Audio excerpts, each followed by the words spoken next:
All right, let's talk about a revolution that's happening right now in the way business is run. We're moving away from this constant, frantic firefighting mode and into an era of becoming architects of truly intelligent, autonomous systems. It's a huge shift, so let's dive right in. Wow. Okay, that's a pretty dramatic way to kick things off, right? But it perfectly captures the scale of what we're talking about. And look, this isn't some far-off sci-fi fantasy. This is the new reality that's already taking shape. But to really get where we're going, we first have to understand why the old way is just, well, falling apart. You know the drill. For years, decades even, we've treated our operations teams like heroes, the firefighters who swoop in to fix things after they've already caught on fire. But let's be honest, in today's world, where everything is moving at light speed, that reactive model isn't just inefficient anymore. It's a massive liability. In this slide just lays it out crystal clear.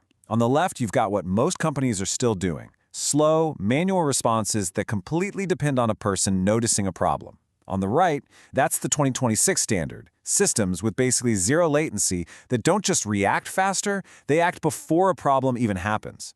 Honestly, the gap between these two is what's going to separate the winners from everyone else. Now, I know what you might be thinking. Hey, we've got automation. And yeah, you probably do. But the kind of automation most of us have is based on these really simple, rigid, if this then that rules. The problem is, today's markets are messy. They throw curveballs at you every single second. And that simple logic just can't keep up. So the moment something unexpected happens, the whole system just freezes, waiting for a human firefighter to come save the day. So, what's the alternative?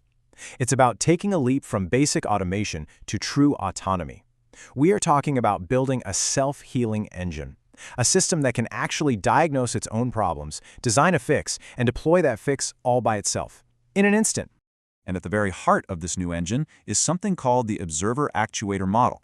It's a really brilliant design. Just picture two AI agents working together perfectly. You've got the observer, and its only job is to be a lookout, constantly scanning the system for even the tiniest hint of a future problem. So let's say it's an e-commerce site during a huge sale. The observer might notice the checkout process is slowing down by just a few milliseconds. Not a disaster yet, but it's a potential bottleneck. The second it spots that, it pings the actuator, which jumps into action, analyzes the situation, and literally starts coding a solution on the fly. And this is how that whole elegant process works. It's this recursive feedback loop. So, picking up our example, the observer sees that tiny checkout slowdown. The actuator comes up with a fix. But here's the magic. Step 3, simulation. Before it pushes anything live, the system spins up thousands of tests in a safe, sandboxed environment. It uses these small, specialized AI models, you can think of them like tiny expert brains, to try out every possible solution. Rerouting traffic, simplifying payment validation, whatever. It finds the absolute best fix, and only then does it deploy it. Instantly. No downtime, no waiting for a human. Now, a system this intelligent doesn't just, pop into existence. It needs to be built on a really solid foundation. You can't just set these autonomous agents loose without giving them a map and a clear mission. And that's exactly where the blueprint comes in. So the first, most critical step is to map out your business DNA. What I mean by that is the absolute core rules and goals of your company. For our e-commerce site, that DNA might be Rule 1, never lose a sale, and Rule 2, checkout must always be under 3 seconds.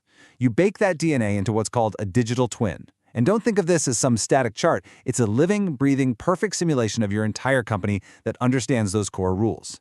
This twin becomes the North Star for all the autonomous agents, guiding every single decision they make. And by making the network decentralized, you get rid of any single point of failure. It's just a much more resilient way to build. Okay, so this is the part I know is on everybody's mind. If the machines are running themselves and fixing themselves, what's left for us to do? This is maybe the most important shift of all. The answer is, we're not being replaced, we're being promoted. Just look at the difference here. The old role was all about being down in the weeds, right? Manually fixing things, staring at dashboards, reacting to problems. The new role, it's all high-level oversight. We get to stop being the firefighters and finally become the architects. We're the ones who set the core policies, who define the mission. We direct the machine instead of operating it with a wrench. And the impact of this is, well, it's huge. We are looking at a potential 90% reduction in those traditional hands-on operations roles. And this isn't just about cutting costs. It's about fundamentally re-engineering the entire structure of a company. which naturally leads to a massive reallocation of resources. The budget that used to go towards managing big teams of people, it now shifts to a lean, powerful compute budget. You stop investing in managing human delay and you start investing in autonomous speed and scale. But you know what? The biggest barrier here isn't the technology. It's psychological. It's us.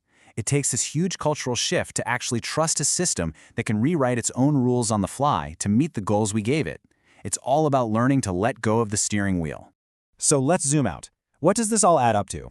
When you combine these zero-latency operations, this self-healing infrastructure, and this new elevated human role, what you get is the new ultimate competitive advantage.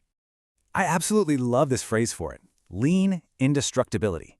It just captures the end goal perfectly. You get 24/7 uptime without having to hire more and more people. You evolve from managing people to directing this unstoppable, self-improving machine. You're literally creating an infrastructure that gets better on its own. That's the new gold standard. So I'll just leave you with this one final thought to chew on. In a world where these autonomous, self-healing systems are becoming the standard, you really have to ask yourself, is your legacy system still an asset, or has it quietly become your biggest liability? Thanks for tuning in.